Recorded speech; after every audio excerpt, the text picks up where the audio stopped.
حضرت یحییٰ بن ابو اسحاق سیدنا انس بن مالک رضی اللہ تعالی عنہ سے ایک مسئلہ پوچھتے ہیں کہ الرجل منا یقرض اخاہ المال، کہ ہم میں سے ایک آدمی اپنے کسی مسلمان بھائی کو قرضہ دیتا ہے مال میں سے، تو فیہدی لہو، اب وہ مقروض قرض خواہ کو کوئی تحفہ دیتا ہے تو اس تحفے کا شرعاً کیا حکم ہے؟ یہ قرض خواہ مقروض سے تحفہ لے سکتا ہے یا نہیں؟ یہ حدیث پاک سنن ابن ماجہ کے اندر ابواب الصدقات حدیث نمبر 2432 ہے کہ اس تحفے کا شرعی حکم کیا ہے کہ قرض خواہ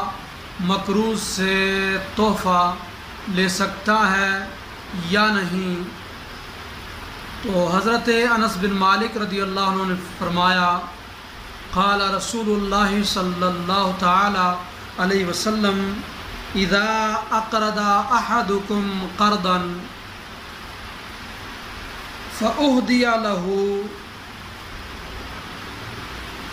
کہ نبی علیہ السلام نے ارشاد فرمایا جب تم میں سے کوئی بندہ کسی کو قرض دے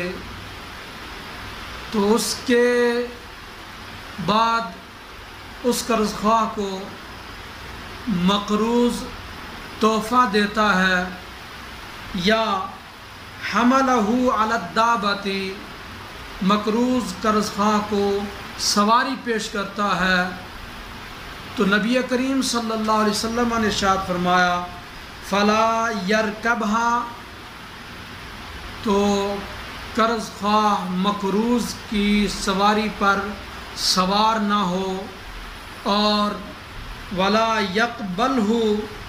اور نہ ہی اس کا تحفہ قبول کرے۔ ہاں آگے فرمایا الا ان یکون جرى بینہ و بینہ قبل ذلک، ایک صورت ہے کہ یہ قرضے کا لین دین کرنے سے پہلے اگر ان کے ہاں پہلے یہ عادت جاری تھی باہم ایک دوسرے کو تحفہ پیش کرنا،